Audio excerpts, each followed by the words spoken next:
Welcome to this session on ISO 26262 with model-based design, a hands-on Simulink tutorial with an X-by-wire example. In this session, we will discuss software safety requirements, including their structure and practical examples.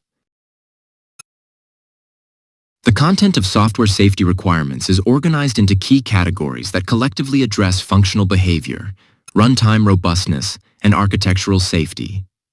It starts with functional software safety requirements, defining safety-related behaviors at the software level. It then moves into software execution monitoring and memory protection, which ensure correct operation and prevent unintended interactions. Next, communication safety and initialization and shutdown safety covers safe data exchange and controlled system startup and shutdown. Diagnostics and fault storage focuses on detecting, reporting, and retaining fault information to support fault handling and analysis. Finally, freedom from interference, FFI, and software interface safety address architectural isolation and safe interactions between software components, ensuring that safety-critical functions are protected from non-critical ones. First, functional software safety requirements define how the software actively contributes to achieving system safety goals. They specify the expected safety behavior during normal operation, fault conditions, and degraded modes. Key aspects include safety state management, which defines how the software transitions the system into predefined safe states when hazards or faults are detected. For example, limp mode, shutdown, torque reduction, including entry conditions and recovery logic. Fault detection, which specifies mechanisms for identifying faults such as sensor failures, timing violations, data corruption, or internal software errors through monitoring, plausibility checks, and watchdogs. Fault reaction, which describes the software's response once a fault is detected, including fault classification, triggering safety mechanisms, notifying higher-level controllers, and initiating safety state transitions. Degraded operation, which defines how the system continues operating with reduced functionality while maintaining safety, enabling graceful degradation instead of immediate shutdown when appropriate. Next, software execution monitoring ensures that safety-critical software executes correctly and within defined temporal constraints. It detects abnormal behavior such as unintended control flow, timing violations, or processor overload that could compromise safety. Key elements include program flow monitoring, which verifies that software tasks and functions execute in the intended sequence. This typically uses checkpoints, alive counters, or control flow signatures to detect unexpected jumps, missed executions, or corrupted execution paths. Timing protection, which ensures that software components meet their timing requirements by supervising task execution time, cycle time, and deadlines. Timing violations, such as overruns or missed deadlines, are detected and handled to prevent unsafe behavior. CPU load supervision, which monitors processor utilization to detect overload conditions that could delay safety-critical tasks. If excessive CPU load is detected, the software can trigger fault handling, shed non-critical tasks, or transition the system to a safe or degraded state. Next, memory protection ensures the integrity and isolation of safety-critical software data and code.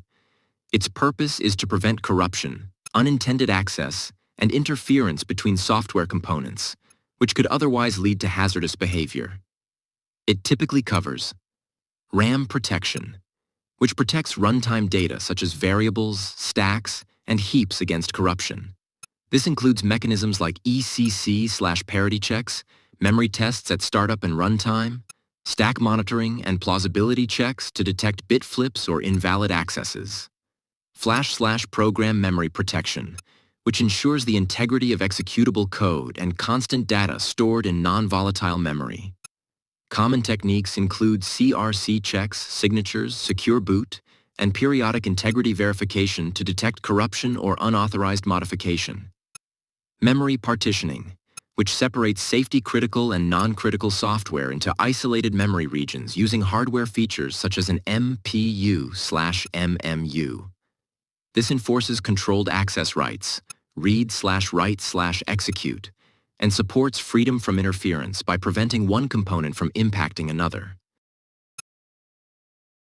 Next, communication safety ensures that safety-relevant data exchanged between software components, ECUs, or sensors/actuators is correct, complete, and timely. Its goal is to detect transmission errors, loss of messages, delays, or corruption that could lead to unsafe behavior. Key elements include bus monitoring, which supervises the health of the communication bus, for example, CAN, LIN, FlexRay, Ethernet. By detecting errors such as message timeouts, missing frames, bus-off states, or abnormal traffic patterns. When faults are detected, the software triggers appropriate fault reactions or transitions the system into a safe or degraded state. End-to-end protection, E2E, which provides application-level data integrity and freshness checks using mechanisms such as CRCs, counters, sequence numbers, and timestamps. E2E protection detects corruption, repetition, loss, or reordering of messages, independent of the underlying bus, and is commonly implemented according to AUTOSAR E2E profiles. It also covers initialization and shutdown safety, which ensures the system starts up and shuts down in a controlled, safe manner, including proper initialization of variables, peripherals, and safety mechanisms, and safe transitions to power-off states. Diagnostics and fault storage, which detects, records, and reports faults to support fault handling, serviceability, and safety analysis, typically using diagnostic trouble codes, DTCs, and non-volatile fault memory. Freedom from interference, FFI, which ensures that non-safety software cannot negatively impact safety-critical functions by enforcing isolation in time, memory, and resources. Software interface safety, which defines safe interactions between software components through well-specified interfaces, including data validity checks, range limits, and consistency rules. All right, we will dive into some examples to illustrate the software safety requirements. In this brake-by-wire example at ASIL D, the software supervises 3 independent brake pedal position signals to ensure reliable interpretation of driver intent. Each input is first range checked, with values below 0.5 volts or above 4.5 volts flagged as invalid range. The system then applies median-based correlation logic, where any sensor deviating from the median by more than 5% of full scale for longer than 40 milliseconds triggers a latched signal degraded fault. If 2 or more sensors are declared invalid range, the software immediately transitions the system into emergency electrical braking mode. This multi-channel plausibility and voting strategy ensures robust fault detection and safe reaction, recognizing that incorrect pedal interpretation in a brake-by-wire system could otherwise result in unintended acceleration or loss of braking. Here's another example. To protect the brake request message from corruption caused by EMI or buffer overflows, the system employs ASIL D Communication Protection compliant with AUTOSAR E2E Profile 1. The software validates a unique 16-bit data ID to prevent masquerading, receiving incorrect message types, and monitors a rolling counter, 0 to 14, that must increment by 1 each cycle. Data is treated as stale if the counter remains static for more than 3 cycles. Integrity is further ensured through CRC8 verification using polynomial 0x2f, where any message with a mismatch between the calculated and received CRC is discarded. If the fault counter detects 5 consecutive invalid or stale messages, the software triggers a COM_loss_critical status, fulfilling the rationale to maintain safe and reliable communication between the central gateway and the brake ECU. Okay, here's one more example. To ensure deterministic safety performance, the system's ASIL D execution timing and FTTI requirements define the maximum allowable window from fault occurrence to achieving a safe state. The software guarantees a maximum fault reaction time of 100 milliseconds by executing critical diagnostic self-tests, including RAM, ROM, and ALU checks, every 10 milliseconds task cycle. Robustness is further enforced through a question-answer watchdog mechanism, where the application must provide a valid key to an external system basis chip within a precise 50 milliseconds to 60 milliseconds window. Any timing violation or incorrect response triggers an autonomous hardware-level transition to a safe state. This structured timing approach ensures that the system reaches a safe state well within the fault-tolerant time interval, preventing delayed responses that could lead to a collision. Alright, here's the last example of this session. To ensure system stability and prevent chatter, the rapid, unstable switching between operational modes caused by signal noise, the hysteresis and mode transitions requirements utilize robust state machine logic. While the transition from normal to degraded mode is designed to be nearly instantaneous, less than 10 milliseconds, upon fault detection to prioritize immediate safety, the return to normal status is strictly governed by a recovery hysteresis.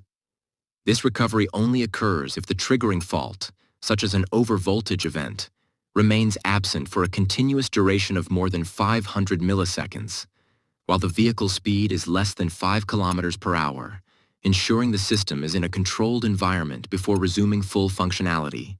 Additionally, the software manages physical performance degradation through brake fade compensation, which applies a gain factor of 1.2 to the hydraulic pump pressure if brake disc temperatures exceed 600 degrees Celsius, maintaining consistent deceleration despite thermal stress. To wrap up, we have now completed the overview of the software safety requirements. I hope this walkthrough provides a clear understanding of the rigor required for ISO 26262 compliance in a brake-by-wire system. In the next session, we'll explore software architecture. I look forward to your participation.